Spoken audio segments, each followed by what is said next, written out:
Ora in onda Gli Scorretti, un antidoto al luogo comunismo.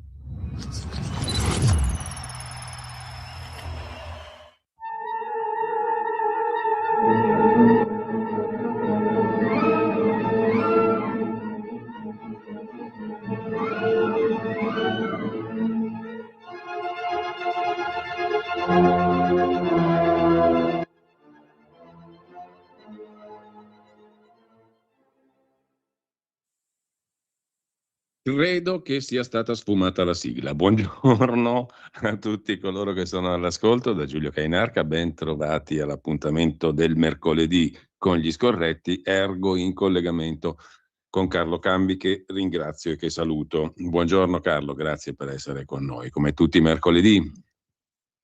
Cardinale Cainarca, io aspetto la sua benedizione, altrimenti la mia settimana è priva di riferimento teologico. Beh, insomma, adesso è uscito il libro di Ratzinger, quindi io me ne sto zitto perché davanti a tanto teologo. In Italia il mercoledì delle ceneri, ma esatto. Voi che siete di San Ambrosiano carnevalate fino a domenica. Porci! Eh sì, sì, è proprio così, anzi il clou è questa settimana. Comunque, Carlo, ci si nota di più a mettersi di profilo, a partecipare al Board of Peace o a non parteciparvi? Per dirla con Moretti. Nanni, naturalmente. Me, se ti una Sacher torte, il problema è risolto. Io sono un autarchico, era un titolo del celeberrimo, no? Di colui. Allora, dobbiamo rimanere autarchici o partecipare? Ma a me cioè, francamente, no, a parte il fatto che Carlo, io non ho capito la rilevanza di questa discussione, se non per sto pollaio che ogni tanto siamo costretti ad osservare, ma ha senso tirare in ballo l'articolo 11, la Costituzione, le limitazioni di sovranità? Allora, intanto posso usare un'espressione del tutto livornese, che è vero che non siamo in fascia protetta, però è gergale, quindi non è offensiva. La Costituzione in questo paese è come la pelle dei coglioni, la tiri come te pare. Beh, in questo caso poi mi sembra più che appropriata la schietta veracità dei livornesi, perché mi pare proprio così in questa occasione. Tirata. Sì, è stirata dovunque, no? Allora, in base a quell'articolo 11, allora noi non dovremmo avere rapporti diplomatici con nessun paese che fa azioni di guerra. Allora parliamo con noi, San Marino, lo Stato del Vaticano, più o meno. Se non capisco male, il tema è che, come c'è scritto che l'Italia ripudia la guerra come metodo di risoluzione dei conflitti, allora non dobbiamo andare a parlare con chi sta cercando attraverso questo coso la verità. Vuoi sapere qual è la verità? Io te la racconto. Allora, questo Board of Peace, nelle intenzioni di Trump, ma non di Trump probabilmente, ma dei suoi teorici più avvertiti, si avvia a sostituire l'ONU, il quale ONU ormai ha perso completamente ogni qualsiasi dignità, efficacia e capacità di incisione. E quindi il ragionamento qual è? Siccome lo stanno costruendo i potentati occidentali, che fanno secco tutto il ciarpame socialisteggiante del mondo, non ci dobbiamo andare. Questa è la ratio finale, è questa. Perché è da pazzi non andare a partecipare a qualcosa che ti consente cinicamente di mettere le mani sulla ricostruzione che vale fra i 500 e i 750 miliardi, punto. E che ti consente di rinsaldare un legame occidentale molto forte. Ed una delle ragioni per cui non vogliono che noi ci partecipiamo, sai qual è? È che la Cina è fuori da questo gioco, tant'è vero che Trump, anzi di Trump, utilizzano il Board of Peace proprio per delineare una nuova Yalta, ok? Sapendo che la Palestina, il Medio Oriente e fra un po' che verrà sconfitto sono la faglia di demarcazione. L'altra cosa che tutti quelli che dicono al Board of Peace non ci partecipate non hanno capito è che c'è una signora che si chiama Sana Takaishi, che sta in Giappone, la quale ha già detto: mi voglio associare alla NATO per quel che riguarda le operazioni in Medio Oriente. Perché? Perché il Giappone, che si sta riarmando, ha un problema di rapporto con la Cina e vuole rientrare a pieno titolo nell'orbita delle alleanze economico-strategiche occidentali. Domanda: se il quadro è questo, noi che facciamo? Per i buoni principi stiamo alla finestra e ci facciamo inchiappettare e magari finiamo come vorrebbero Prodi ed altri e anche D'Alema nell'orbita cinese, così siamo tutti contenti? No, fatemi capire, perché la posta in gioco è questa. Il problema qual è? Che la stampa italiana non la racconta così, perché siccome è divisa su odiamo la Meloni oppure facciamo un favore alla Schlein e trattano tutto come se fosse il referendum sulla giustizia, mentre il quadro mondiale richiede delle spregiudicatezze e delle affinità e delle raffinatezze di lettura politica un po' più alte. Allora facciamo questo tifo con l'inquilino del Colle che protegge uno status quo vecchio come lui, ammuffito, e che condanna questo paese all'assoluta marginalità proprio nel momento in cui, grazie al ritrovato asse con la Germania, che a me non piace, comunque abbiamo un protagonismo europeo di un qualche peso. Questo è il quadro. Ecco, quindi non c'entrano assolutamente nulla le questioni, o meglio, sono del tutto pretestuose, no? Le questioni di limitazione della sovranità. Il richiamo all'articolo 11 non c'entra nulla, perché qui non, a parte il fatto che qui non c'è alcuna limitazione di sovranità, se tu partecipi come osservatore. Esatto, la domanda è: tu puoi andare come paese a trattare con altri paesi, sì o no? Certo, e poi la questione, diciamo, è di carattere più geopolitico e di interesse anche nazionale nel quadro geopolitico. Ma detto se questo, quell'articolo 11 lo invochi per ogni e qualsiasi trattativa, ti dico che noi possiamo parlare oggi con San Marino o Stato del Vaticano, punto. Perché non esiste uno Stato al mondo che non abbia o in atto o partecipi o sia alleato di qualcuno che è in guerra, punto. Il Liechtenstein. Sì, Liechtenstein, probabilmente Andorra. Principato di Andorra. Comunque, sì. No, al di là di questo, Carlo. È ridicolo, questo paese è ridicolo, ridicolo. Punto. Altra cosa naturalmente è argomentare circa l'efficacia di questo Board of Peace, no? Nel quale hanno un ruolo non da poco paesi come il Qatar e la Turchia. Il Qatar e la Turchia che secondo molti osservatori non sono una garanzia di buona riuscita dell'operazione. Il Qatar e la Turchia ci stanno dentro in funzione anti-Iran, cioè, mi pare evidente. E poi domanda, ma che la Turchia è il secondo esercito della NATO, a qualcuno gli viene in mente o no? No, non lo so, Ma nel contempo però ci sono critici della presenza di Qatar e Turchia in primo luogo perché sono i principali sponsor di Hamas, tra i principali sponsor di Hamas. Io ho capito, e lo sono sempre stati. Ma lì il problema qual è? Allora, no, facciamo a capirsi. L'albanese che viene ripudiata perché è amica di Hamas va difesa, però poi non devi andare nel Board of Peace perché ci sono gli alleati di Hamas. Fatemi capire com'è. Ma poi nel Board of Peace chi comanda? Detto i soldoni. Nel Board of Peace comanda uno che appunto si chiama Stati Uniti d'America, punto.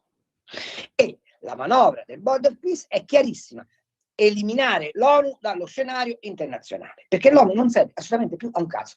Io la cosa che vorrei far dire ai nostri ascoltatori, ma ovviamente i giornali italiani non lo riportano. Guterres, il segretario generale dell'ONU, sai che cosa ha fatto la scorsa settimana? Sì. Ha nominato vicepresidente della Commissione Diritti Umani, Tutela delle Minoranze e delle Culture Alternative il vice di Khamenei. Cioè noi affidiamo la comunità LGBTQ, tutte le minoranze etniche, il rispetto dei diritti umani per le minoranze etniche nelle mani del vice di Khamenei, uno che sta impiccando 3.000 persone al giorno. Ovvio che l'ONU, ma non è recente la cosa, la tendenza, diciamo così, è una cosa consolidata questa, no? Per cui alla fine tu dici, Carlo, no, dico, però è una linea di condotta che... delle minoranze, cioè, e poi mi fai di una cosa che sto scrivendo adesso per parlare. Ecco, ma perché il Vaticano invece dice deve essere l'ONU a gestire le crisi? Perché il Vaticano ha terribilmente paura che i musulmani moderati, cioè gli stati del Golfo per capirsi, prendano il sopravvento nelle relazioni internazionali e che loro siano tagliati fuori. Attento, poi non è il Vaticano, è Pietro Parolin. È Parolin, certo, il segretario di Stato. Che parla e in nome e per conto della Cina. È chiaro che chi è escluso dal Board of Peace è Pechino? Ed è chiaro che tutti quelli che ce l'hanno col Board of Peace tifano per Pechino? Perché questo va detto. E perché il Vaticano tifa per Pechino? Cioè il Vaticano, Parolin, mettiamola in questi termini. Ma perché Francesco, in termini di marketing cristiano, fece questa equazione. Siccome in Europa in Chiesa non ci viene più nessuno, proviamo a fare quello che fece Matteo Ricci alla fine del Cinquecento, a vedere se la Cina si fa un po' più cattolica, così con una botta sola recuperiamo una miliardata di fedeli e stiamo a posto. Questo è il calcolo bieco. Tant'è vero che hanno accettato che i vescovi glieli nomini Pechino, non li nominano loro. Cioè, la deriva di Papa Francesco è ancora molto viva, tant'è vero che secondo me prima o poi Leone XIV farà fuori il segretario di Stato, ma quella scelta è stata fatta 15 anni fa di dialogare con Pechino, e Pechino è felicissimo di avere questa entratura particolare a Pechino. Tutti i gesuiti che comandano in Vaticano, non a caso padre Matteo Ricci era gesuita, hanno un occhio di riguardo per l'Estremo Oriente. E voglio dire, queste cose si sanno, basta metterle in fila, cioè non è complicatissimo, ragazzi. Su. Secondo te l'ONU ha vita breve a questo punto? Ma non so. Realisticamente. E chi sta con l'ONU? Nulla, Chi sta dalla parte delle Nazioni Unite oggi? Russia, Cina? Ci stanno vabbè, la Cina perché gli fa comodo, fra l'altro la Cina controlla soprattutto l'OMS che gli serve per fare tutti i suoi bravi esperimenti tipo Covid. Gli serve alla Cina perché controlla in quella maniera l'alleanza panafricana e quindi per questo gli serve l'ONU, ma l'ONU di fatto ormai è attrazione musulmano-cinese ed è il luogo dell'anti-occidentalità per eccellenza, ma questo mi pare mai evidente, no?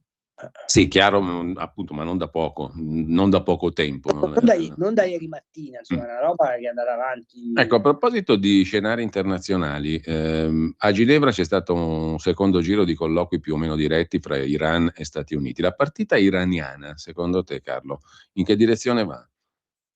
Va che gli Hezbollah sostituiranno la cricca clericale, cercheranno di fare una resistenza armata sfidando sul fatto che gli americani non vogliono ripetere un Iraq, ma finiranno strangolati perché l'internazionale sunnita ha decretato che è la fine degli sciiti. Poca speranza per gli Ayatollah. La storia dell'Iran finisce nel giro di 2-3 anni, non di più. Quindi è finito il regime, secondo te? È destinato a finire il regime degli Ayatollah?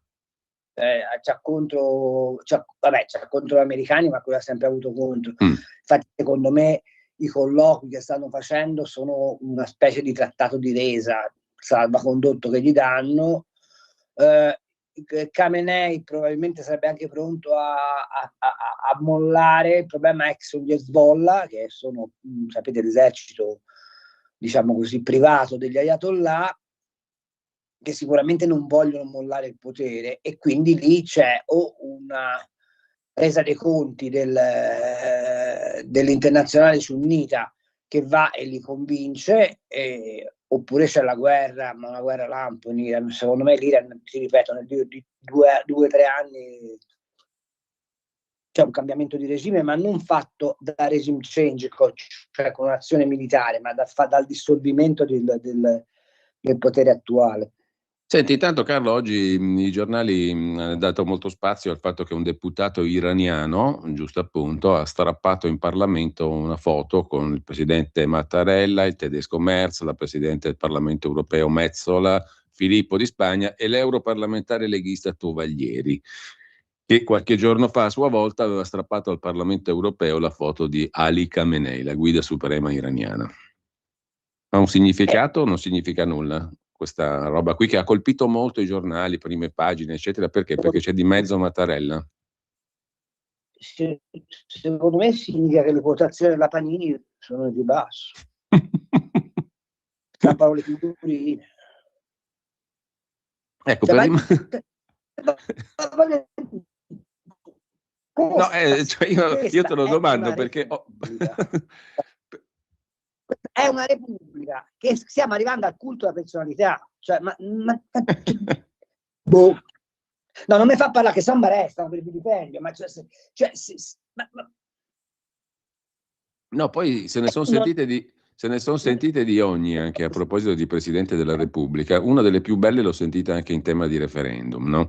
Quello sulla giustizia del 22-23 marzo. Sono stati capaci, non pochi, di dire che lì viene colpito anche il ruolo del Presidente della Repubblica, laddove invece ti vai a guardare, ma proprio banale la cosa, ti vai a guardare il testo della riforma, il Presidente della Repubblica continuerà a fare quello che fa adesso perché presiede tutti e due i futuri consigli superiori della magistratura, giudicante e requirente. E allora dove sta la differenza?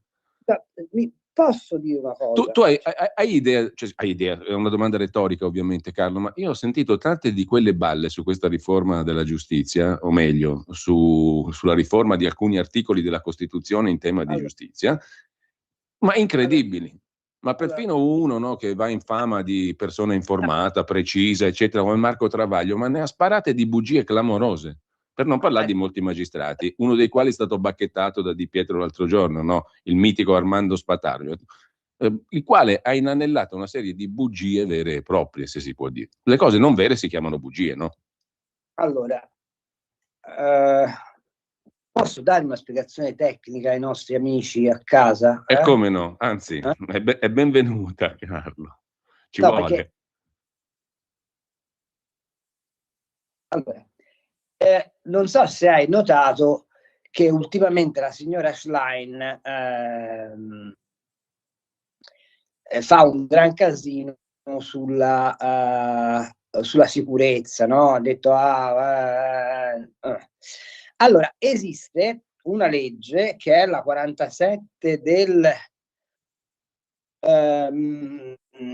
2015, promossa dall'allora ministro di Grazia e Giustizia Andrea Orlando del PD, presidente del Consiglio Matteo Renzi del PD, che fa la riforma della carcerazione preventiva. E dice fra l'altro che la cancellazione preventiva deve essere l'ultima ratio, che bisogna che il pericolo sia non solo attuale ma concreto, e in base a questa cosa i giudici, come avete visto, mettono fuori di galera chiunque. Sì. Okay? Però dentro questa legge c'è la riforma dell'articolo 292 del codice di procedura penale.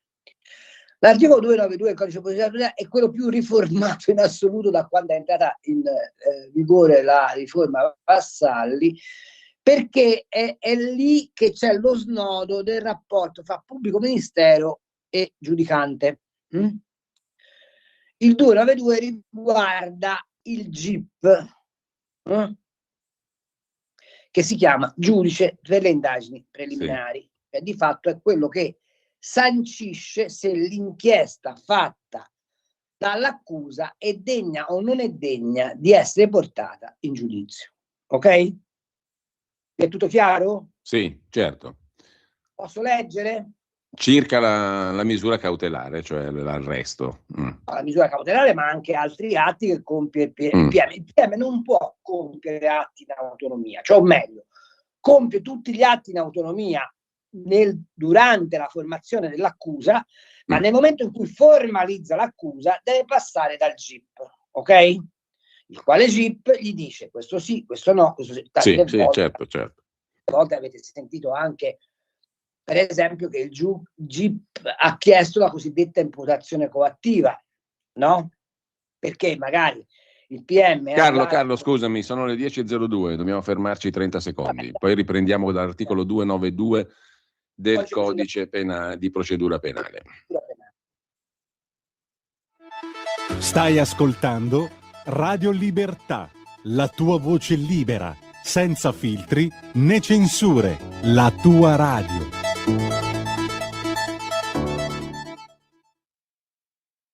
The room was completely...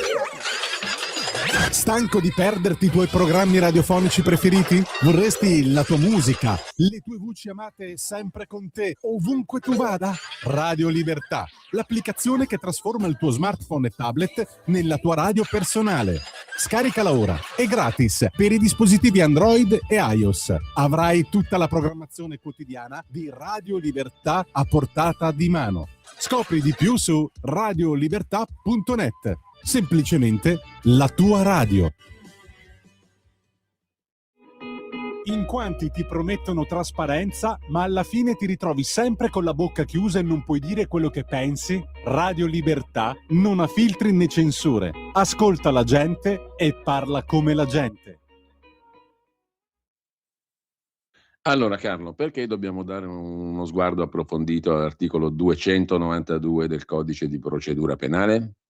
Perché nel comma secondo si scrive: l'ordinanza che dispone la misura cautelare contiene, a pena di nullità, rilevabile anche d'ufficio, l'esonità dell'imputato, la descrizione, insomma,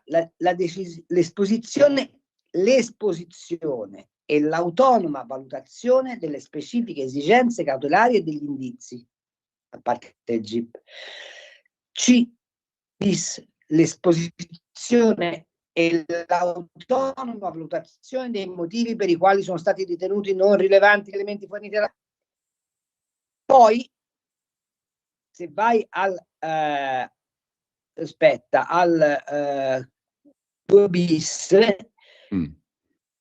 no, al 3, al 2 ter dovrebbe essere. Comunque c'è un altro passaggio che ora sto cercando.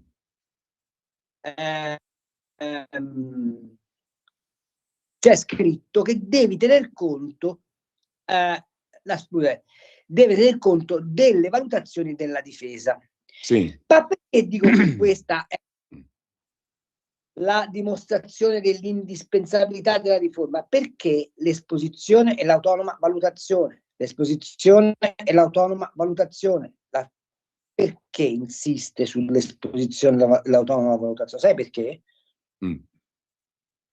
Perché è invalsa da sempre la pratica dei GIP di pigliare di fare il copia e incolla delle richieste del pubblico ministero. Le richieste del pubblico ministero.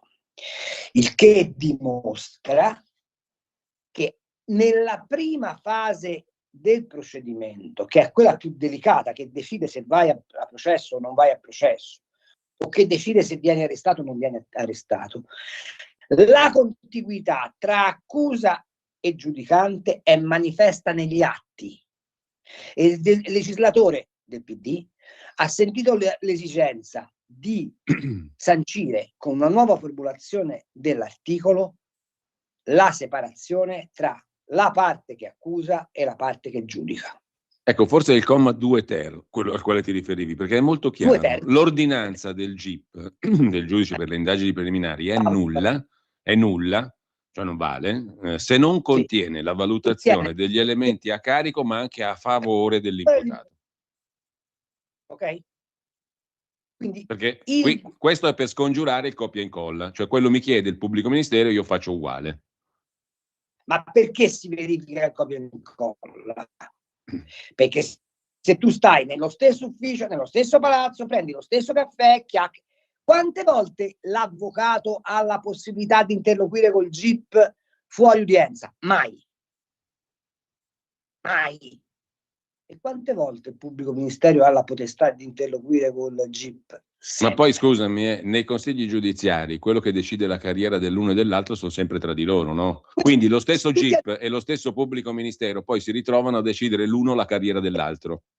Questi sono tutti argomenti che sono già stati tirati fuori, ma io ti dico che nell'ordinamento esistente, approvato dal PD, anzi sollecitato dal PD, esiste una barriera che è stata posta come emergenza per evitare che tutto ciò che l'accusa sostiene diventasse giudizio. Certo, e quindi lo sapevano anche loro che c'era questa cosa da correggere.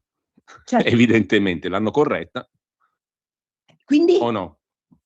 Di cosa stiamo parlando? Perché ragazzi, quindi come fa la signora Schlein e tutti gli altri in fila a parlare in questo modo?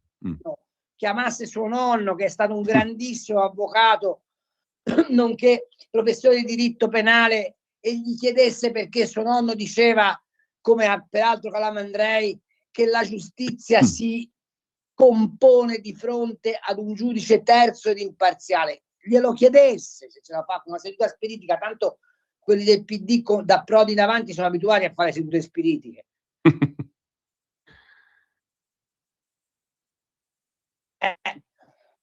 Capisci? Se ragiona il difetto attenzione, parliamo del 2015 oltretutto, no? Quella riforma lì che tu hai citato è del 2015.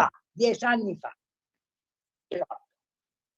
Allora, capito? In questo paese si fa la panna montata, ma poi la concretezza delle cose non si cerca mai. Ecco, la concretezza delle cose è che tutti i santi giorni che Dio mette in terra, in tutti i tribunali d'Italia, si deve per forza lottare per l'applicazione del 292. Punto.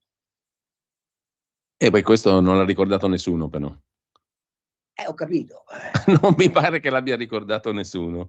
No?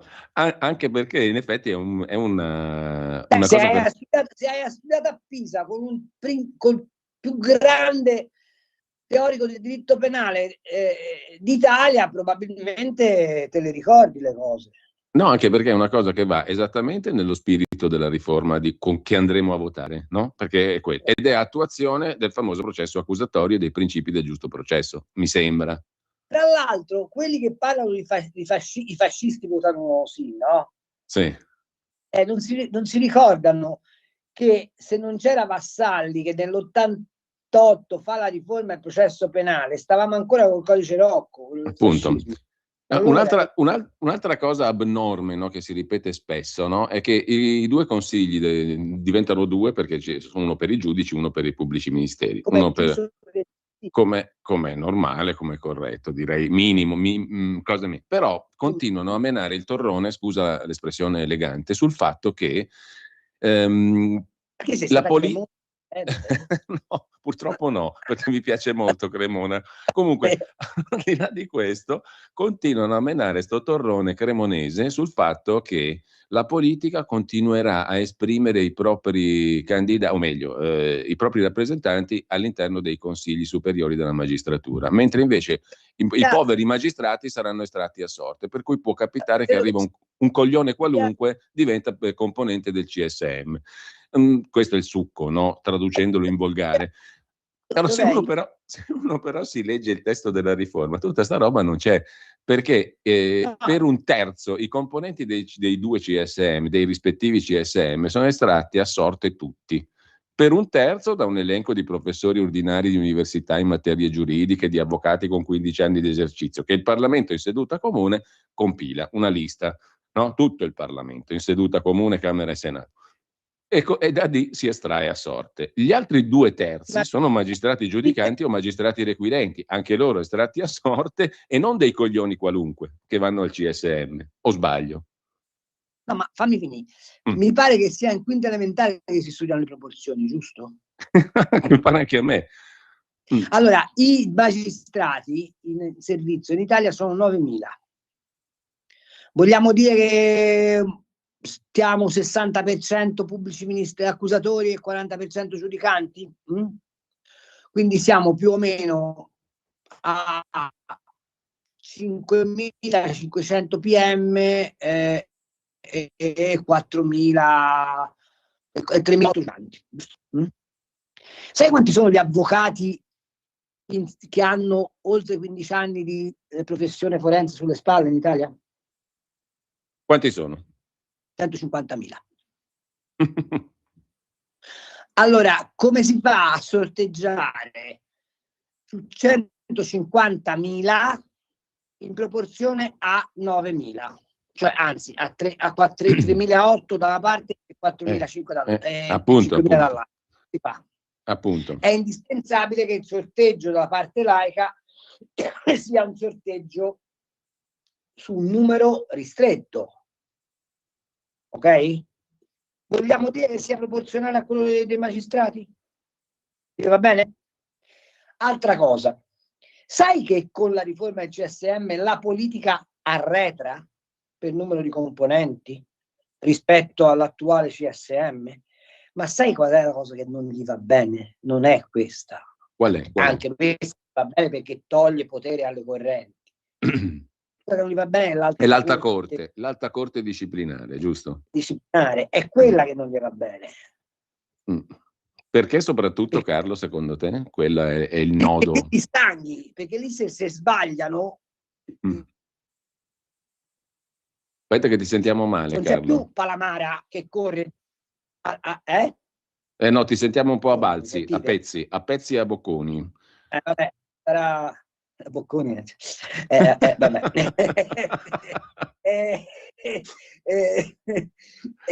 Nostalgia. No, quindi tu dici il nodo vero, il fastidio vero è l'alta corte disciplinare. Avere sottratto all'unico CSM la giurisdizione disciplinare. Ma non c'è più la commissione nella quale Palamara bussa e dice a Catina Cairà dei coglioni, non so se è chiaro. Cioè c'è l'alta corte disciplinare che si presume sia impermeabile, ma all'alta corte disciplinare gli devi spiegare perché il signor Gratteri, che va ovunque, e vorrei anche capire quando lavora, ma insomma adesso lasciamo perdere, e in 20 anni ci è costato 78 milioni di ingiuste detenzioni. Cioè, tu ti rendi conto che in Italia ci sono 150.000 persone ogni anno arrestate ingiustamente? Sì. Prova a dirti che cosa succederebbe se in Italia ci fossero 150.000 morti per mala sanità all'anno. Che cosa farebbero dei medici ospedalieri? Beh sì, infatti.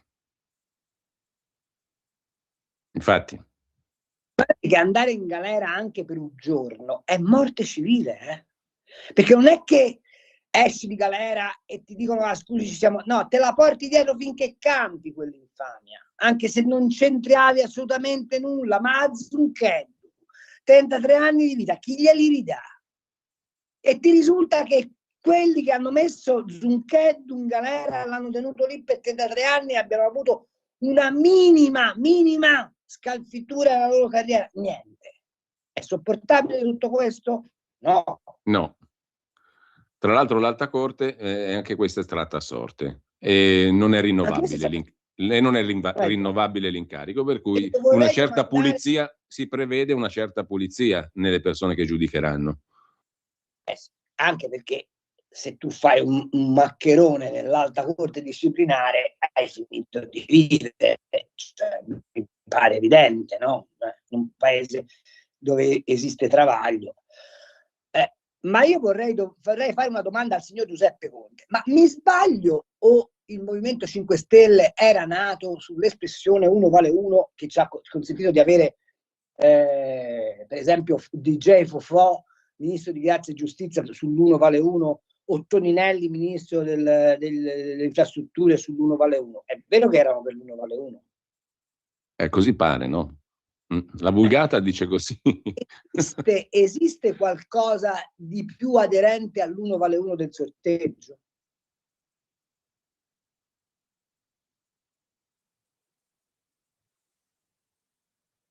Non mi devi aver sentito. No, ti ho sentito perfettamente, ma ero colto dal fatto che Mattarella, cioè, a proposito di CSM, sto leggendo la prima pagina dell'ANSA adesso, occorre rispetto vicendevole tra le istituzioni, ha detto il Presidente della Repubblica, che presiederà alle ore 10, sta iniziando adesso, la riunione del CSM, giusto appunto. Con il rispetto. Rispetto vicendevole tra le istituzioni. E allora quando la Presidente dell'ANM dà della razzista alla Meloni? Senti, poi Carlo, un'altra cosa però, visto che abbiamo parlato di Mattarella, io non ho capito il motivo per cui debba continuare a presiedere i 2 CSM il capo dello Stato. Questo proprio lo trovo un retaggio, mi sbaglierò, tu mi correggerai, ma lo trovo un retaggio regale dello Statuto Albertino. Cosa ci entra il Presidente della Repubblica con la magistratura?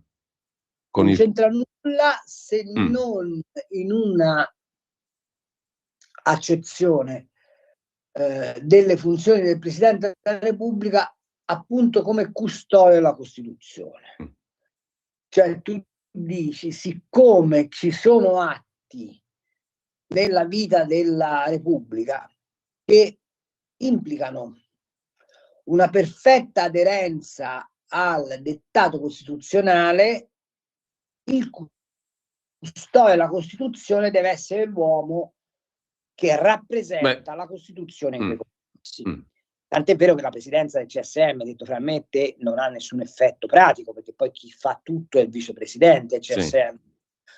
Lo stesso vale per il Consiglio di Difesa, dove guarda caso chi fa tutto è Garofano, cioè quel consigliere mai dimesso che ha detto che era salutare uno scossone. Solo che noi trangugiamo tutto, no? Va bene tutto. Trangugiamo tutto, detto bene. Quindi la ratio costituzionale è quella. L'efficacia di questa presidenza, si è visto col caso Palamara, è di garanzia della magistratura, perché solitamente Presidente della Repubblica diventa qualcuno che ha fatto carriera in magistratura. Questo signore che da 11 anni contro qualsiasi previsione in assenza di qualsiasi previsione costituzionale, che ha fatto tutta la carriera nella Corte Costituzionale, fra le che è immerso nella casta dei magistrati fino al collo. Allora bisognerebbe dire che è vietato a chiunque abbia vestito la toga diventare Presidente della Repubblica. Punto. Come io sarei per una legge che dice: se tu ti candidi in politica da magistrato, lo fai dopo 3 anni che hai lasciato la magistratura e non ritorni mai più in magistratura. Punto. Ti ha stupito che Di Pietro sia uno dei sostenitori del sì al referendum? No, Pietro è un animale giuridico che interpreta la legge sull'idem sentire della gente. E non mi ha stupito, perché il ragionamento che fa Di Pietro è il ragionamento che facciamo tutti noi. Ma se io ho fatto Tangentopoli per distruggere il privilegio della classe politica, posso sopportare che vi sia un privilegio della casta dei magistrati? No, punto. Beh, quindi questo è un ragionamento in buona fede, limpido. È un ragionamento... Sì, è detto un contadino di Montenegro di Bisaccia, cioè, famoso chiaro, cioè, non è che... Cioè, è la barzelletta della vacca di Ciccio Proietti, la ricordi? Sì, guarda. Ai nostri amici. Carlo, abbiamo un po' di problemi con la tua linea, Carlo, perché continua ad andare e venire. Ti si sente un po' a fatica. Aspetta lì un attimo. Sì, con metto pazienza. La wifi. Ecco, col wifi si va meglio, secondo me. Perché ogni tanto perdiamo qualche sillaba. Allora, dove sei tu? Dove sei? Carlo, Marianna Giovane. Aspetta. Dunque, mi mi chiami senti? dai Teams, da dove mi chiamate? Da Zoom, da dove mi chiamate? Da Teams. Eccoti. Ci siamo, Allora, spero. ci siamo. Spero. Dove sei? Ma eccoti, scorre. Ce l'abbiamo fatta, Siamo Carlo? Sì, qua. ce l'abbiamo fatta, Sì, dai. Probabilmente ce l'abbiamo fatta. Molto semplice. Contadino, ma quanto mangia la vacca? Quella bianca, anche una trentina di chili piena al giorno, sai? E quella nera? Pure. E contadino, ma quanto latte fa la vacca? Quella bianca anche una ventina di litri al giorno. E quella nera? Pure. Contadino, ma quanti vitelli fa all'anno una vacca? Quella bianca anche uno. La tratti bene uno va. E quella nera pure. Scusi, contadino, ma perché lei dice sempre quella bianca? Perché quella bianca è mia e quella nera pure. Capito? Ma insomma, il contadino, diciamo, ci sa fare. Il ragionamento logico è quello. È un essere empirico, diciamo. Sì, è empirico, pure. Ma ti stupisci che ci siano 50 magistrati che hanno il coraggio di dire allora arresti tutti perché siamo mafiosi, perché votiamo per sì. No, io non, cioè, lo capisci che è un paese barbaro questo? È un paese barbaro. C'è una questione tecnicamente complicatissima che è questa qui della riforma, come ti ho spiegato facendoti illustrare il 292, che viene ridotto alla tifoseria. Cioè e il Presidente della Repubblica dice che ci vuole rispetto delle istituzioni, non dice che ci vuole rispetto del popolo al quale va illustrato correttamente il quesito, perché lui si dice sempre l'articolo 1 della Costituzione, che gli fa schifo a tutti questi qua. Capito? Ma l'articolo 1 è chiarissimo. Il potere appartiene al popolo che lo esercita nelle forme previste dalla Costituzione, punto. Già. E quando rompono le balle dicendo che il potere giudiziario, no, quelli sono funzionari pubblici, il potere appartiene al popolo e loro enunciano sentenze in nome del popolo italiano, è chiaro o no? Quindi hanno un padrone che si chiama popolo italiano, il quale popolo italiano si articola nella rappresentanza parlamentare e il potere del popolo è espresso dal Parlamento, che gli piaccia o non gli piaccia, punto. È molto semplice, peraltro da capire, non è molto complicata la questione, non bisogna essere costituzionalisti per capirla. Basta leggere, in questo la Costituzione è chiara, chiarissima, come sei stato tu adesso, Carlo. Ti ha scandalizzato il fatto che Giorgia Meloni sia intervenuta sulla vicenda del risarcimento imposto al Ministero dell'Interno per l'illegale algerino con 23 condanne, eccetera, eccetera, sui migranti andiamo avanti nonostante la magistratura? No, a proposito di... È evidente che la posizione della magistratura non c'entra nulla con i codici. Perché a quel punto ti chiedo, se è ammissibile il risarcimento a loro, no? Sulla base di quali tabelle vorrei capire poi, e sulla base, perché come tu sai i risarcimenti tribunali dovrebbero darli in base a delle tabelle forensi depositate presso i tribunali stessi, giusto? Sulla base di che cosa gli dai il risarcimento a questo? No, poi non ho capito, tu hai citato prima Zuncheddu, no? Quello là per 33 anni di galera non vede niente. Questo qui invece gli danno 700 euro al volo. Sì, perché? Sulla base di cosa? Appunto. Avendo fra l'altro usufruito già del gratuito patrocinio non essendo cittadino della Repubblica Italiana. Perché guardate, qui c'è una confusione straordinaria tra il Servizio Sanitario Nazionale e Tribunale. La giustizia non è come la sanità. È vero che in Costituzione c'è il diritto alla difesa, ma c'è il diritto alla difesa per il cittadino italiano. Appare anche a me. Anche su questo, se io fossi parlamentare o fossi stato ministro della giustizia, sai che casino piantavo? Vabbè.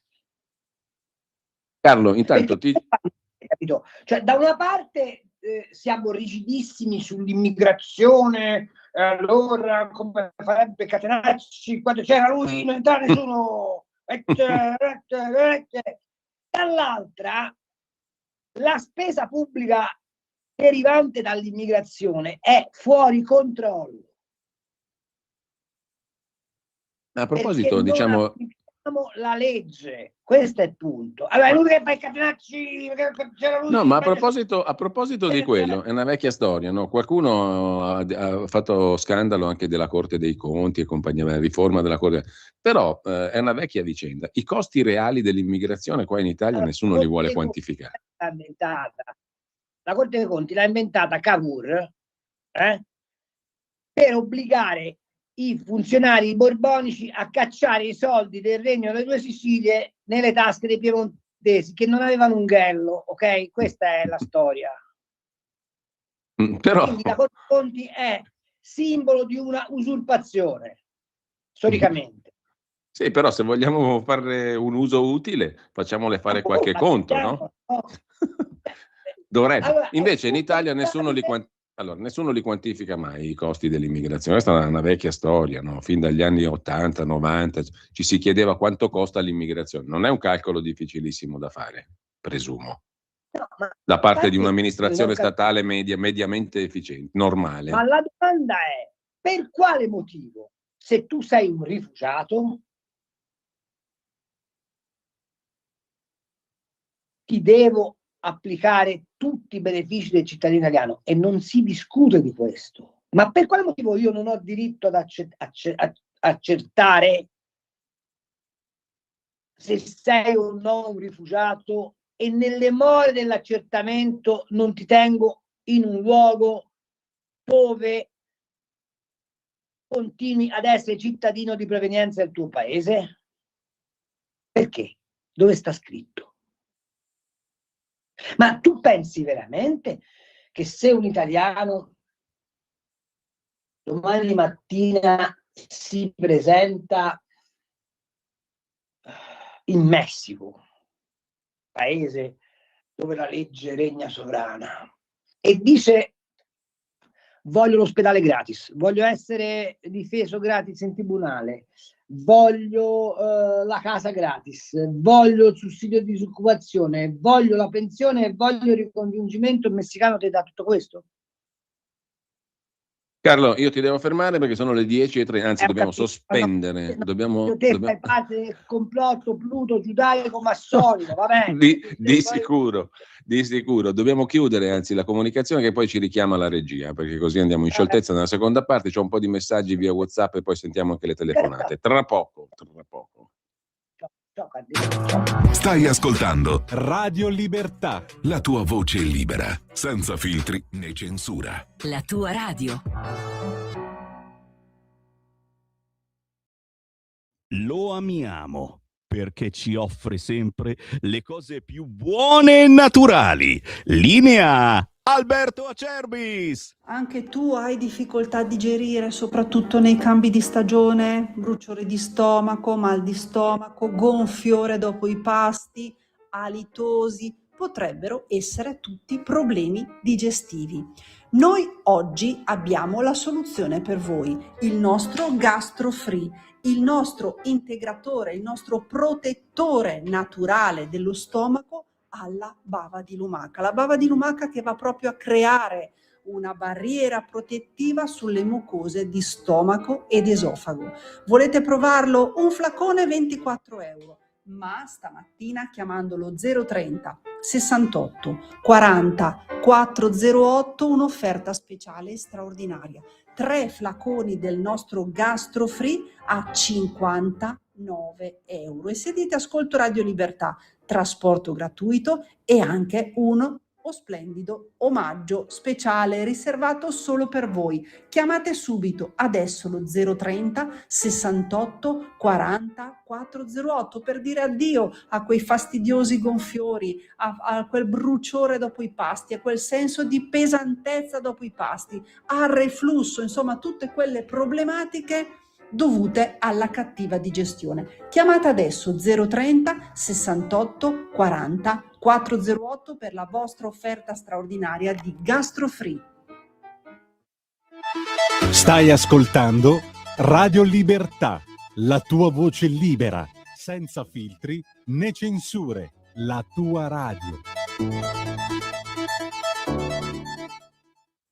Allora, torniamo in onda come un solo uomo, pur essendo in due. Non puoi fare di questo.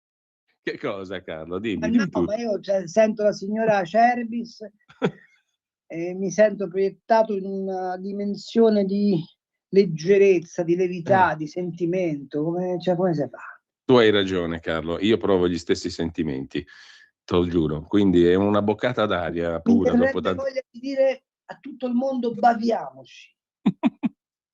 Carlo, ti giro invece alcuni dei messaggi che sono nel frattempo arrivati al 340 67 09 659. Potete continuare a mandarli naturalmente. E poi adesso apriamo anche le linee per chi vuole intervenire 02 92 94 7222. Ringrazio Francesco in regia.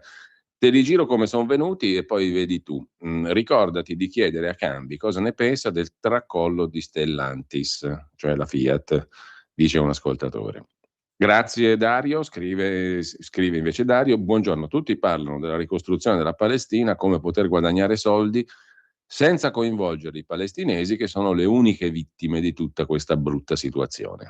Ti lascio subito la parola, Carlo, su Stellantis e sui palestinesi. Stellantis, vabbè, l'incapacità degli Elkan è abbastanza conclamata, hanno scommesso sull'elettrico, hanno sbagliato i conti, non gliene frega nulla dell'industria, questo mi pare evidente, e quindi la catena di errori, diciamo che dopo Marchionne è stato tragico per l'industria automobilistica, perché sostanzialmente a Stellantis di fare automobili non ne frega niente. L'unica parte che ancora è attaccata all'idea industriale è quella francese, ma dal punto di vista del business degli agnelli, diciamo così, della Exor, l'automobile non è più un prodotto. Ma guardate, io mi ricordo quando facevo il giornalista economico, nel senso che costavo pochissimo, un'intervista che feci a Gianni Agnelli, ma parliamo di 40 anni fa probabilmente, lui già preconizzava che l'automobile sarebbe diventata un prodotto maturo e che andava in qualche modo affiancata all'automobile un altro tipo di riduzione. Il nipote, che non è particolarmente intelligente, ha pensato bene di pigliare una scorciatoia, invece di allargare le gambe dei prodotti, ha detto vabbè, eliminiamo l'automobile, ve l'ho detta in maniera molto stretta. La cosa da considerare è che noi abbiamo dato a questa onorata famiglia, secondo Federcontribuenti, 220 miliardi di euro in 40 anni e forse bisognerebbe farli, come dire, restituire.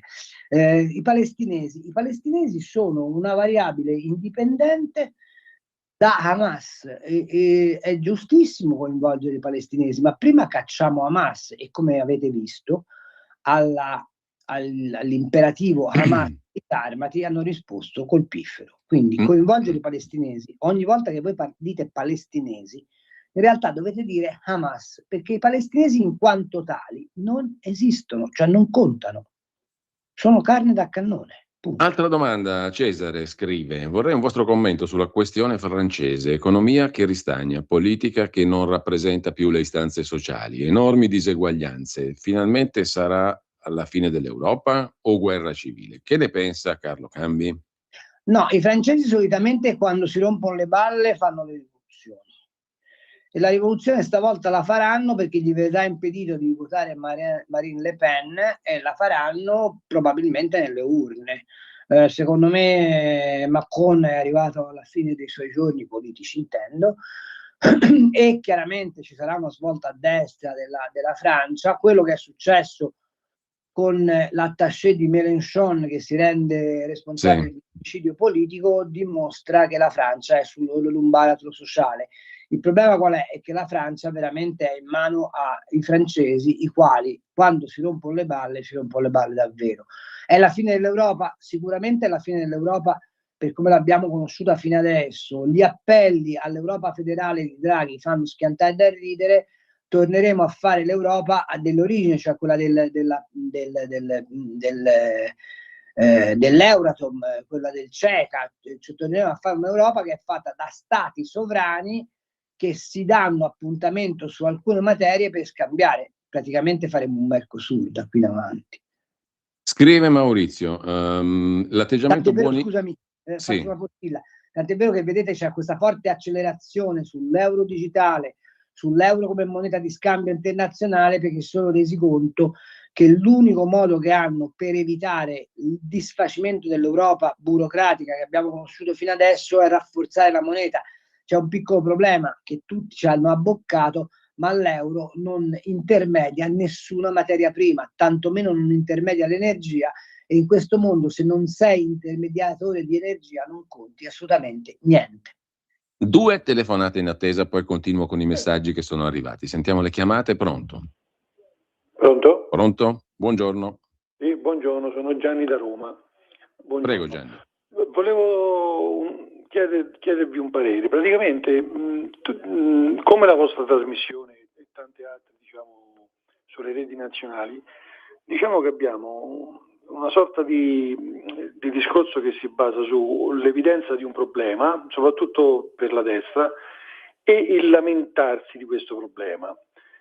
Ovviamente, se andiamo a scavare bene, questi problemi sono il 99% quasi tutti leciti, perché in effetti quello che lamenta la Meloni, quello che lamenta Salvini e tutto il resto, però dall'altra parte c'è una opposizione che fa l'opposizione e poi abbiamo chi deve giudicare il tutto, che sarebbe appunto nei casi più scottanti la magistratura. Io vedo che c'è questo giochino, no? di noi che ci lamentiamo, altri che ci dicono intanto è inutile, e in effetti poi quando andiamo a vedere quello scarcerato, il poliziotto condannato, quella cosa non è giusta abbastanza in maniera alla palissiana, eppure non è come noi pensiamo, e non accade nulla. Ora c'era alle porte la riforma della giustizia, e io mi domando, no? È vero che c'è il sorteggio e tutto, ma alla fine chi deve dare una sentenza è sempre un giudice che è sopra tutte le parti. Ora, se il giudice ritiene di dare una sentenza che, diciamo, al più delle parti può sembrare strana, diciamo così, ma che cosa può fare comunque un governo? Perché in effetti alla fine la forza sta sempre in mano. È vero che verrà creato questo organo che dovrà giudicare chi sbaglia, ma se noi sappiamo che la maggior parte dei giudici sono politicizzati, quant'anche ci fosse un sorteggio, poi chiedo a voi la spiegazione più approfondita, è il giudice che dovrà decidere, anche se non ci sarà un rapporto diretto fra lui e il PM, o diciamo non c'è la cricca che oggi diciamo può funzionare in questo modo. Il giudice, se è di sinistra, diciamo così, in maniera molto, in parole povere, dirà sempre no, questa cosa non la faccio così perché devo andare contro il governo. Allora mi chiedo, c'è una soluzione a tutto questo discorso che tutti facciamo di porci domande e poi alla fine chi giudica farà sempre cosa vuole? Grazie. Allora, ok, poteva essere riassunta velocemente, comanderà sempre il giudice o comunque la magistratura. C'è un'altra telefonata, poi Carlo ti do subito la parola. Pronto? Sì, pronto, mi sente? Prego, Pronto? buongiorno. Ecco, buongiorno, Sergino. 3 cose, cerco di essere veloce.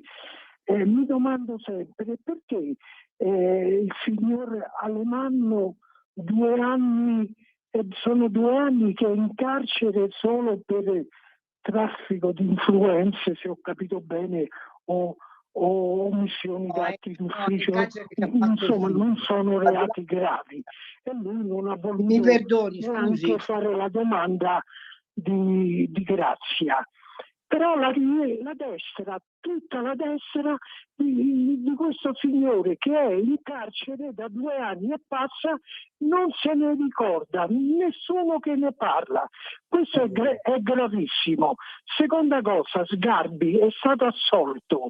Ci sono 2 reti della televisive che veramente lo hanno veramente in quel periodo ne hanno dette di tutti i colori, e anche 2 giornali, se volete io ve li cito, non ho problemi, però ora tacciano, non parlano. La 7, quell'altra mi pare la 9, o il Fatto Quotidiano o Repubblica tacciono su Sgarbi, non si scusano per tutto quello che hanno detto. Seconda cosa. Terza cosa, i giudici, le sentenze no, le sentenze non sono a nome del popolo italiano. No, le sentenze sono pronunciate secondo l'ideologia politica del giudice. Questa è la verità. Grazie. Allora, Carlo, a te subito la parola. Allora, Alemanno è in galera perché ha fatto il furbo, ha violato gli arresti domiciliari e sta in galera in base a una sentenza passata in giudicato. Non è vero che nessuno se ne occupa, stanno occupando tutti. Però non può valere il principio che se uno sbaglia e è di destra si piange, se uno sbaglia di sinistra siamo contenti. Se si sbaglia si sta in galera, appunto. Secondo, Sgarbi è stato massacrato per questa inchiesta, è stato assolto perché il fatto non costituisce reato. È vero che non gli è stata restituita la dignità, ma insomma, fra Sgarbi che rischiava 3 anni di galera e per esempio la famiglia Riva a cui è stata sottratta proditoriamente l'Ilva, c'è una qualche differenza, e non mi pare di aver visto nessuna commiserazione per i Riva, ma come per esempio non mi pare che in questo momento ci sia nessuno che chiede un intervento del Ministero di Grazia e Giustizia come ispezione sul Tribunale dei Minori dell'Aquila, tanto per dirne una, come non mi pare che ci sia nessuna inchiesta addosso a chi ha tenuto Zuncheddu per 33 anni in galera. Devo dire che ci stiamo stupendo di qualcuno che ci sta un po' più simpatico, ma in realtà la giustizia non dovrebbe essere amministrata a simpatie, ma dovrebbe essere amministrata per analogie, cioè a caso analogo si risponde nell'analoga maniera. Comunque sono d'accordo con lei sul fatto che a Sgarbi non è stata restituita quantomeno la gentilezza di restituirgli l'innocenza o di proclamare.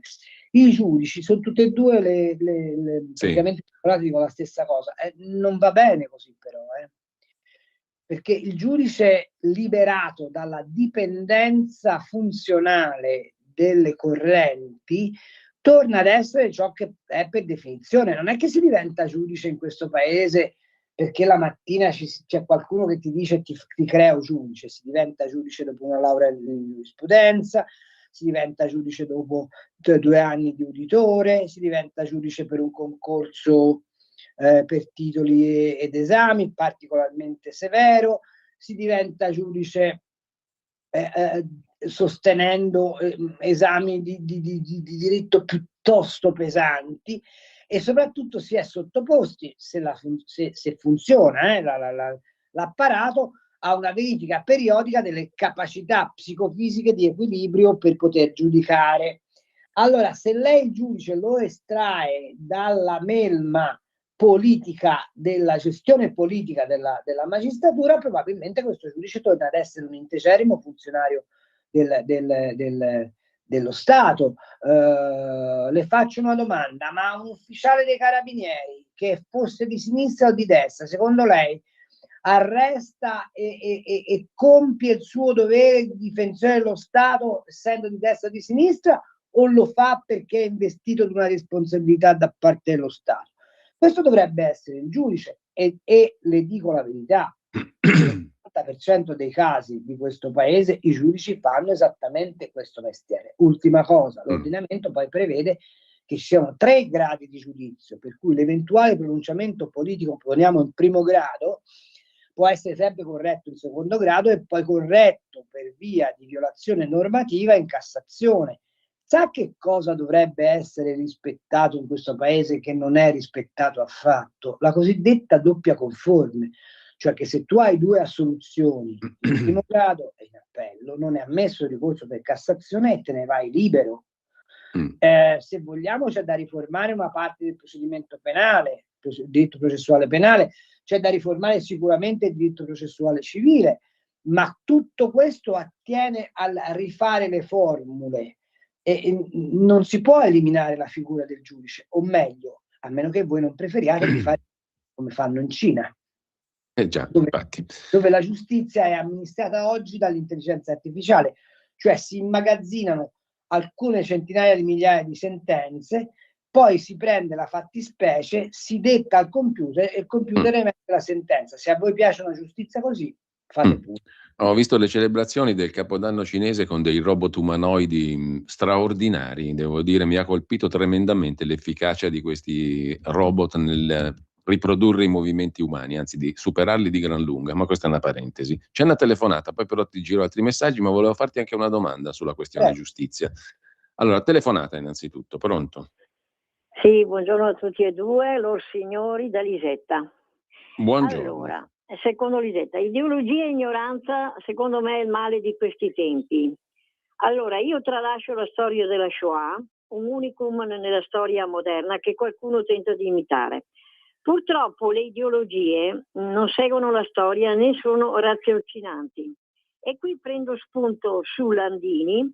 Invece di occuparsi esclusivamente dei lavoratori, ogni occasione è buona per il capo della CGIL per occuparsi di politica sia nazionale che internazionale, scagliandosi, dico io, contro chi difende l'Occidente, incluso anche Israele, naturalmente. L'ignoranza è il peggiore di tutti i mali e se la scuola insegnasse obiettivamente, dico io, la storia, molti si renderebbero conto di quali e quante falsità sia infarcita quella che si ritiene la portatrice della verità. Allora, grazie Elisetta. Intanto però, Carlo, io vorrei tornare a bomba su quello che dicevi prima.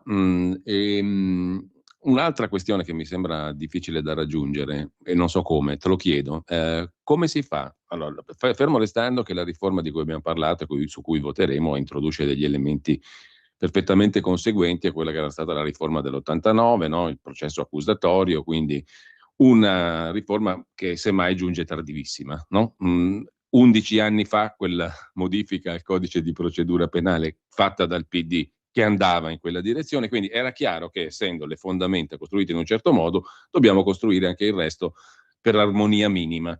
Però noi abbiamo un altro problema, secondo me, che è quello dell'articolo 111. Anche questo ormai ha i suoi begli anni, perché è stato modificato tanti anni fa. Ed è l'articolo che nei primi 2 commi disciplina quello che abbiamo chiamato il giusto processo, che è stata una conquista favolosa, no? Giustissima. Il giusto processo regolato dalla legge, lo stabilisce la Costituzione. Ogni processo si svolge nel contraddittorio tra le parti, davanti al giudice terzo, che quindi fa il giudice veramente, come dicevi tu prima, in condizioni di parità. Il giudice terzo è imparziale. Allora, queste condizioni di parità vanno assicurate, perché altrimenti abbiamo tanti casi Zuncheddo, perché altrimenti molto più semplicemente e senza arrivare al caso Zuncheddo abbiamo situazioni in cui la parità non c'è, perché io imputato ho il mio avvocato difensore che non è affatto in condizioni di parità col pubblico ministero. E anche se ho la fortuna di avere un giudice terzo, però non sono comunque in condizioni di parità, perché quello fa tutto quello che vuole e io non posso farlo, né in termini di indagini difensive, né in termini di accesso alle risorse che le consentono, né in tanti altri termini. Quindi la parità non c'è. La parità scritta in Costituzione, Carlo, è un'utopia o si può fare qualcosa per garantirla? Allora, se tu fai il processo accusatorio, dovresti, ma se tocchiamo questo argomento ci ammazzano tutte e due. Se tu fai il processo accusatorio dovresti avere il coraggio di fare ciò che fanno i paesi civili, e cioè il pubblico accusatore è un avvocato che la comunità elegge nella funzione di pubblico accusatore. Non è che questa ipotesi sia mai comparsa in Italia, qualcuno ne parlò tanti anni fa di eleggere il pubblico ministero, poi si fece nulla. Se tu vuoi fare il giusto processo con le parti effettivamente, tant'è vero che in America, come sai, la difesa ha accesso non ad atti segreti, cioè non c'è quello che ancora esiste in Italia, cioè che il PM fa tutte le indagini, poi c'è, credo che sia diventata come dire, di moda l'affermazione, la discovery, no? Sì, Cioè quando si discovery. arriva all'udienza preliminare, solo in quel momento la difesa prende atto di tutta l'articolazione dell'impianto accusatorio. Sì. In America non è così. Ogni atto fatto dall'accusa è immediatamente conseguente ad un atto fatto dalla difesa, e questa sarebbe la vera parità. Ma per fare questo dovresti dire che la polizia giudiziaria indaga per conto suo, dipende direttamente dal GIP, non più dal pubblico accusatore, che è il GIP che autorizza lo sceriffo, maresciallo dei carabinieri a fare la perquisizione, non è il PM. Il PM la chiede, ma il GIP l'autorizza. Ma contemporaneamente tutti gli atti dell'accusa devono essere sottoposti anche al vaglio della difesa. Questo significa cambiare radicalmente la procedura in Italia. Ma non mi pare una roba sbagliata, Carlo. No, è quello che dovrebbe essere fatto. Ma se tu non cominci dalla riforma Nordio, a quel punto, a quel punto lì d'arrivo non ci arrivi. Non è possibile, hai capito? Cioè, No, ma io sono d'accordissimo con te, però a me mi pare che anche il giusto processo sia in Costituzione invano da troppi anni. Quando Mattarella fa il trombone, si dovrebbe ricordare che l'articolo 111 della Costituzione gli imporrebbe la difesa, come fa su altri articoli della Costituzione, e dovrebbe dire ai magistrati: datevi una carmata perché non siete i padroni del mondo. E invece lui dice che ci vuole rispetto fra le istituzioni, capisci? Sì, rispetto fra le istituzioni, ma la parte debole è sempre il cittadino, mediamente parlando. Che invece in base all'articolo 1 della Costituzione sarebbe quello che sarebbe appunto. E quindi c'è un controsenso insanabile in tutto questo. Ma guarda che c'è l'affare Epstein che è emblematico da questo punto di vista. Cioè le caste fanno quello che gli pare, punto. A parte il fatto che il caso Epstein, ne abbiamo parlato l'altra volta, mi sembra proprio l'osso gettato al popolino, detto per farlo litigare. È meraviglioso. Sto scrivendo la copertina di Panorama che vedrete fra una settimana, e mi sono reso conto che di tutto il bordello che hanno tirato fuori ci sono 2 accusati. Lei che è in galera da 20 anni e lui che si è ammazzato in galera, punto. Non c'è nessun altro provvedimento giudiziario. Sì, appunto. Questo la dice lunga. Carlo, ti giro i messaggi che sono arrivati. Maurizio scriveva: non aspettiamoci nulla di buono da atteggiamenti buonisti. Occorre rispondere duramente, far muovere i legali, processi mediatici sulle tante nefandezze, altrimenti la discesa anche per il centrodestra sarà come lo slittino, cioè irrefrenabile. C'è un altro ascoltatore che invece pone un quesito. Mi preoccuperei più della gente e un po' meno degli affari di casta, a occhio. L'altro ascoltatore pone un quesito di carattere, direi quasi filosofico: non si possono fare leggi chiare che non possano essere sempre interpretate dal giudice? Ah sì, bisognerebbe avere i parlamentari che avevamo nella Prima Repubblica, cioè gente che aveva studiato. Però occorre anche dire che c'era stato un periodo nel quale si poneva enfasi sul come sono scritte le leggi. Non è cambiato niente, però. No, assolutamente. Comunque. Orrida, orribile. Antonello da Seregno: è inutile che spieghiate a fondo la riforma, tanto il messaggio che passa al popolino è quello che stanno lanciando le truppe, cantanti, comici, attori, sindacalisti. Il referendum lo vince il no. Io non sarei tanto sicuro. No, tu che dici? Assolutamente no. Io dico questo, che se andate a votare la vittoria del sì è scontata, se andate a votare. Certo, se poi lasciate che votino soltanto quelli che obbediscono al partitone, allora è un altro paio di maniche.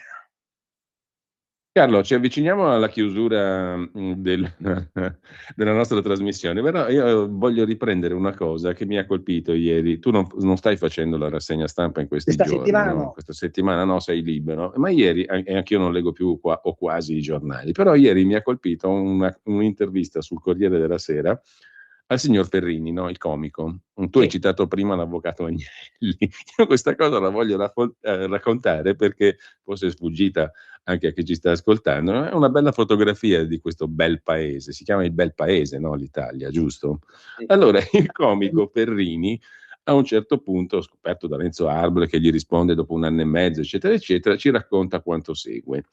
Di una cena particolare, di una serata particolare, dove l'avvocato Agnelli, che tu hai citato prima, giusto appunto, chiama la truppa di quelli della notte per farsi fare uno spettacolino in una delle sue case, no? In una delle sue residenze. Allora racconta il Ferrini, Renzo Arbore era amico personale dell'avvocato e decise di presentarsi con 2 familiari, Luciano De Crescenzo e Marisa Laurito, il clan del Sud. Io sono stato snobbato. Ditelo a 20 voci, fu uno scandalo. In quell'occasione ho anche capito che il razzismo nasce al Sud e non al Nord. Presi atto della scelta di Arbore e Agnelli, per umiliare chi pretendeva di assomigliargli, aveva un Velázquez di 1,2 m in salotto. Quando vedi una cosa così, non parli più. Vai a casa, piangi e sbatti al muro il tuo canaletto. Come andò? Sul palco mi complimentai perché sembrava una riuscitissima festa dell'unità e poi iniziai a cantare Bandiera Rossa. La metà degli invitati se ne andò, ma in realtà erano stati messi alla prova da Agnelli, che voleva vedere chi aveva il senso dell'umorismo. Chi non ce l'aveva veniva declassato. Non è male, questo ritrattino. La domanda però è: perché le ville di Agnelli erano di more principesche e quelle di Berlusconi erano sotto il malaffare? Perché le scene a base di cocaina del clan Agnelli erano dei festini meravigliosamente alla pace e quelle di Berlusconi le scene eleganti? E perché per fare carriera deve essere sempre amico di qualcuno? Esatto, non si capisce, però mi piace raccontare che loro sono dalla parte. Ti devo dire, Carlo, che a me sto Ferrini mi sta simpatico, perché l'intervista si conclude così. Esatto. Sul caso Pucci, l'intervista si conclude così, no? Il comico Pucci censurato, eccetera. L'Italia, dice il Ferrini, a livello culturale è come il Paraguay nel Sud America, all'ultimo posto. In un paese sano, di grande civiltà e democrazia, si possono prendere in giro tutti. Il comico deve essere libero di avere un'identità politica o no, deve essere libero di criticare tutti. La comicità ovviamente deve essere senza paletti. È come dire c'è il sole in cielo. A volte l'Italia è imbarazzante, con Pucci è stata imbarazzante. E poi cosa le ha insegnato Arbore? Non avevo idea di come fosse il Sud, l'ho scoperto attraverso Renzo. Sottinteso, e non mi piace per niente. Vabbè, l'ermaniolo, cioè, non è che io alzavo. Allora, insomma, Carlo, per capire come funziona il mondo e per capire qualcosa della politica e dell'Italia devi rivolgerti ai comici, non agli intellettuali. Sì, che peraltro a certi comici. E peraltro per essere comici devono avere un discreto bagaglio culturale. Ricordatevi di un signore che si chiamava Charlie Chaplin. Comunque in nessuna delle ville di Agnelli c'era il puttanaio che c'era a casa di Berlusconi, questo sia ben chiaro. No, però lui ha detto una cosa meravigliosa. Io andavo a Capri quando le principesse facevano le puttane, ma ora che le puttane fanno le principesse non mi diverto più. Ah, poverino, siamo tutti con lui. Allora, eravamo tutti con lui. Però è la fotografia. Sì. Vabbè, lasciamo. Epstein. Con questa parola magica noi concludiamo la nostra conversazione. Io ti ringrazio come sempre, Carlo, e tutti coloro che ci hanno seguito, scritto, ascoltato, non ascoltato. Grazie a Carlo Cambi, davvero. Vedo che io e te ci stiamo avviando verso una onorata pensione. Abbiamo un luminoso futuro dietro le spalle. Sì, perché ricordo sempre, c'è sempre lui. Immarcescibile. Grazie Carlo. Un saluto a tutti. Posso tendere le dita. Tendo le dita nel saluto. Sai come quello che arrivò il fascista a Livorno, no? Quello dei 5 caffè. Ristretti. Ci salutiamo così, col pugno chiuso. Le truppe hanno bisogno della benedizione. Carlo, un abbraccio. Catenacci o Pannacci? Boh.